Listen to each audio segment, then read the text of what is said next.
தமிழ் மொழியை பிச்சை எடுக்க லாய்க்கிலன்னு இந்த நிர்மலா சீதாராமன் எந்த ஊரில் பிறந்துச்சு முதல் அதை சொல்லுங்கள். தமிழ்நாட்டில் தான் பிறந்துச்சு அந்த அம்மையார். நிர்மலா சீதாராமன் வந்து மத்திய உங்களுக்கு வந்து அவங்க வந்து இந்த துறை ஃபைனான்ஸ் துறை 17 லட்சம் கோடி தமிழ்நாட்டில் சுரண்டினியா இல்லையா, வரி வாங்கினியா இல்லையா?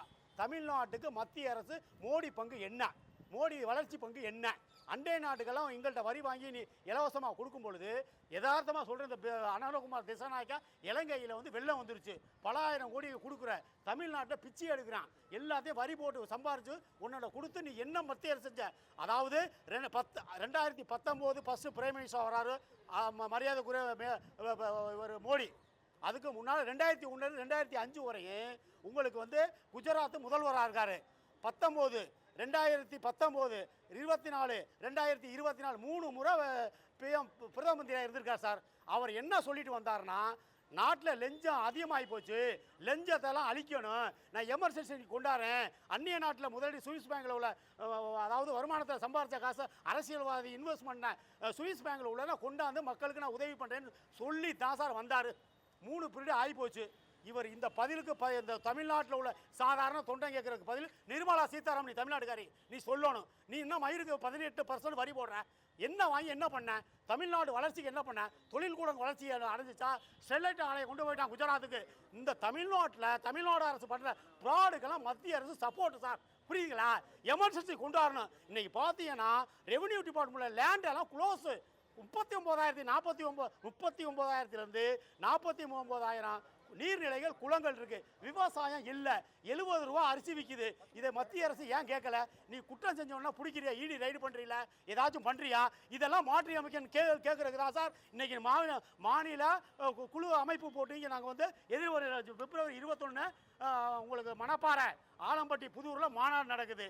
தமிழ்நாட்டுடைய அரசியல் மாற்றத்துக்கான ஒரே மாநாடு. இன்னைக்கு பார்த்துக்கிட்டே இருந்தீங்கன்னாக்கா, இப்போ விஜய் சார் வந்து நான் தமிழகத்தில் ஊழலை ஒழிக்க போகிறேன், நான் தொடர்ந்து வந்து மக்களுடைய கஷ்டத்தெல்லாம் நான் கண்டுக்கிட்டே இருக்கேன், அதனால் இப்போ என்ன சொல்லியிருக்காருன்னா செல்லில் ஒரு ஆப்ஷன் ஓப்பன் பண்ணியிருக்காரு, உங்கள் கொள்கை என்னன்னு சொல்லுங்கள், நான் அதை ஃபாலோ பண்ணுறேன்னு அப்படின்னு சொல்லியிருக்காரு.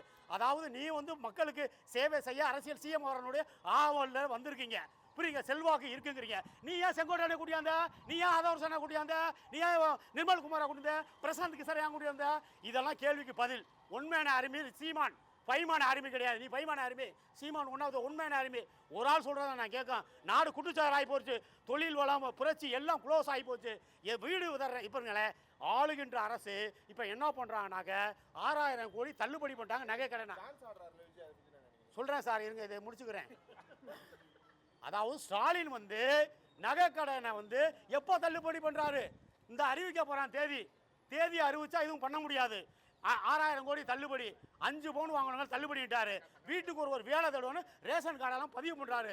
அதுக்கப்புறம் என்ன பண்ணுறான்னா 1,18,48,000 பணம் 1000 ரூபா கொடுக்குறாங்க. இதை எதிர்கட்சி நான் ஜெயிக்க போகிறேன் எடப்பாடி என்ன சொல்கிறாருன்னா, நான் ஆட்சிக்கு வந்தால் இந்த உரிமை தொகை, கலைஞர் உரிமை தொகை, கலைஞர் குடும்பம் சம்பாதிச்ச பணத்தை தான் மக்கள் கொடுத்துக்கிட்டு இருக்காங்க. அந்த பணத்தை எடப்பாடி என்ன சொல்கிறாருன்னா, நான் ஆட்சிக்கு வந்தால் 2000 ரூபா கொடுக்குறேன், புரியுங்களா, இலவச பஸ் தரேன், ஆண்களுக்கு இலவச பஸ் தர்றேன்னு சொல்கிறாரு, ஆளுக்கு ஒரு வீடு தர்றேன்னு சொல்லிருக்காரு. அதாவது 5 லட்சம் பேருக்கு விகல்ஸ் வாங்கினா 25,000 ரூபா மானியம் தர்றேங்கிறாரு. எங்கேயா காசு இருக்குது, எங்கே இடம் இருக்குது? சுற்று வட்டாரத்தில் ஜெல்லா ஆட்சியிலேருந்து இதுவரை சொத்து மதிப்பை காட்டு. மாவட்டத்துக்கு ஒரு மினிஸ்டர் இருந்திருக்காங்க சார், புரியுங்களா? எல்லா மந்திரியுடைய சொத்து மதிப்பை கணக்கு காட்டு. இருக்கிறத அள்ளி கொடுக்குறது உனக்கு என்ன தைரியம் இருக்குது? ஏற்கனவே 2001 ஆட்சிக்கு வரும்பொழுது திராவிட கழகம் 5 லட்சம் கோடி கடன், தமிழ்நாடு கடன் பிச்சைக்கார மாதிரி ஆக்கிட்டேன், புரியுதா? இப்போ 12 லட்சம் கோடி கடன். என்ன மயத்துக்கு கடன் வாங்கி என்ன பண்ண? உன்னை யாரையா இலவசம் கொடுக்க சொன்னது? இலவசங்கிறது நீ ஓட்டு வாங்குற கொடுக்குற. இதை மக்கள் புரிஞ்சுக்கணும், நல்லா கேட்டுக்கணும் சார். குடும்பத்தை பிரிச்சுட்டான் சார், புள்ள ஒரு பக்கம் குட்டி ஒரு பக்கம், குடிச்சவன் காட்டல, புரியுங்களா, படித்தவன் ரோட்டில், இருக்கிறவன் இங்கே குழுவில் இருக்க குடும்பத்தை பிரிச்சுட்டான். யார? கரெக்டான பாயிண்ட். நாங்கள் இலவசம் தரமாட்டோம் சார், ஓட்டு போட்டா போடு, போடாட்டி போ, அதை பற்றி கவலையே கிடையாது. தமிழ் தேசியத்தை மீட்டு எடுப்போம், கவலையே கிடையாது. இதுல கூட்டணி கிடையாது. சில பேர் சொல்றான் செந்தமிழ் சீமா கூட்டணி வரணும், கூட்டணி வச்சா வந்துருவாருன்னு சொல்லிட்டு அந்த தாபாக உள்ள பொறுப்பாளர் சொல்றான். கூட்டணி எதுக்கு? யாரோட கூட்டணி? கொள்ளக்கோட கூட்டணியோட நீ செங்கோட்டனை கூட்டியாந்து வச்சிருக்க. ஆதவர் சொன்னா கூட்டியாந்து யார் ஆதவர் சொன்னா? அவன் லாட்டரி பயலுக்கு பொறுத்தவன். அவன 3 லட்சம் கோடி இருக்கு, அவன் மார்டினுக்கு 10 லட்சம் கோடி தமிழ்நாடு கொள்ளையடிச்சு வச்சிருக்கான். என்ன அவனுக்கு வரமுறை இருக்கு? நீ தயவு செய்து சொல்றேன், இந்த பொதுமக்கள் சிந்திக்கணும். இனி வீட்டுக்கு ஒரு வேலை தருவான் இருக்கிறான் பறிப்பான் சார். அளவுக்கு பெரிய பரிசு சம்பாரிச்சு வச்சிருக்கல, நிலங்கள்லாம் சம்பாரிச்சு வச்சிருக்கல. நான் சொன்னா டான்ஸ் ஆடுறாங்க சார். நான் என்ன சொல்றேன்னா, விஜய் வந்து 41 பேரை கொண்டு போடு கட்சிக்கு வந்தாரு. ஹலோ, 41 பேரை இந்த கட்சிக்கு பலிக்கடா கொடுத்துட்டு கட்சி ஆரம்பிச்சிருக்க. உனக்கு டான்ஸ் ஆட தகுதி வருமா? 3ஆம் ஆண்டு துவக்கலான்னு நீ நல்ல மனிதராக இருந்தா, தமிழனை நேசிக்கிறா இருந்தா, தமிழனுக்கு ஏதாச்சும் பண்ணணும் எண்ணங்கள் இருந்தா, இந்த 41 குடும்பத்துக்கு நான் பரிதாபப்படுறேன், இந்த நான் ஆண்டு விழா கொண்டாட மாட்டேன், நான் ஆட்சிக்கு வந்தால் இதெல்லாம் நல்லதெல்லாம் செய்வேன் அப்படின்னு நீ சொல்றீல. கொள்ளையடிக்கிறவன பக்கத்தில் வச்சிருக்க, லாட்டரி பயில பக்கத்தில் வச்சிருக்க, குஷி ஆனது ஒரு வீட்டை 4 பேர்ட்ட வைக்கிறான். 4 சாராய கடையை பாண்டிச்சேரியில் இருக்கு. நான் சொல்ல போறீங்களா? விஜய் ஜெயிக்கவே முடியாதா சார்? டெபாசிட் வாங்கணும்னு பாக்குறேன் சார். சார் கட்டமைப்பு இன்னைக்கு சீமான் கட்சி தமிழ் தேசியம், தமிழரா குடிசோர் ஆகிட்டான், தமிழர் ரோட்டுக்கு வந்துட்டான், குப்பை பொறுக்கிறான், பாட்டில் பொறுக்கிறான், மதுபான கடையில் அடிச்சு நொறுக்கப்படும். வரம்புக்கு மீறி சம்பாதிச்ச பணத்தை எந்த மந்திரம் சார் நான் எமர்ஜென்சி கொண்டு வருவோம் சார். நாங்கள் ஆட்சியை கண்டிப்பாக பிடிக்கும், மக்கள் சிந்திப்பாங்க சார். நான் என்ன சொல்றேன்னா, இலவசம் நீ ஏன் சொல்ற? ஓம் பணம் கொடுக்க போறியா? ஓம் பணம் கொடுக்க போறியாயா? இப்போ நீ எடப்பாடி சொல்றீல, நீ எடப்பாடி உன் ஆட்சியில் ஜெயலலிதா செத்ததுக்கே வரலாறு இல்லை, நீ எப்படி ஏடிஎம்கேன்னு சொல்ற? உனக்கு வெக்கமா இல்லை? எவ்வளோ பாசம் கொடுக்குற? உன் மயன் மிதுன் வந்து பல ஆயிரம் கோடி கொள்ளையடிச்சு வச்சிருக்கான். தமிழ்நாடு குட்டிச்சோரைன்னு 5 லட்சம் கோடி கடனில் விட்டு போனேன். இப்போ ஆளுகின்ற திராவிட அரசு, திராவிட மாடல் அரசு 12 லட்சம் கோடி கடங்கிறான். இந்த கடனை வாங்கி எவன் தாலி எடுத்து வச்சிருக்கா? எவன்டா அடைக்கிறது? நான் கேட்ட கேள்விக்கு பதில். அது தமிழ்நாடு சீமா இருந்தாலும் சரி. என்ன சொல்றீங்க? நாம் தமிழர் கேட்ட கேள்விக்கு சரியான பதில் சார். வீட்டுக்கு வீடே குட்டுச்சா ஆக்கிட்டீங்களே சார். ஒருத்தனை குடிகாரன் ஆக்கி ஓட்டு வாங்குறீங்க, ஒரு அம்மாவுக்கு 1000 ரூபா கொடுத்து ஓட்டு வாங்குறீங்க. உனக்கு தில்லு தைரியம் இருந்தா இலவசம் கொடுக்காத, ஓட்டுக்கு காசு கொடுக்காத, நீ சுத்த தமிழன் தானையா?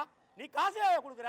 கடைசி விஜய் தமிழனே கிடையாது, அவன் அப்ப சந்திரசேகர் சிங்களத்தில் பிறந்தவன். அதெல்லாம் கிடையாது. ஆதாரபூர்வ ரெக்கார்டு இருக்கா? மலையாளின்னு எம்ஜிஆர் சொன்னா, யார் கலைஞர் சொன்னா, அதெல்லாம் பேச்சு கிடையாது. அதாவது ப்ரூவ் பண்ணணும். நான் ப்ரூவ் பண்றேன் சந்திரசேகரத்துக்கு. புரியுங்களா? வேற என்ன கேள்வி கேட்கறீங்க?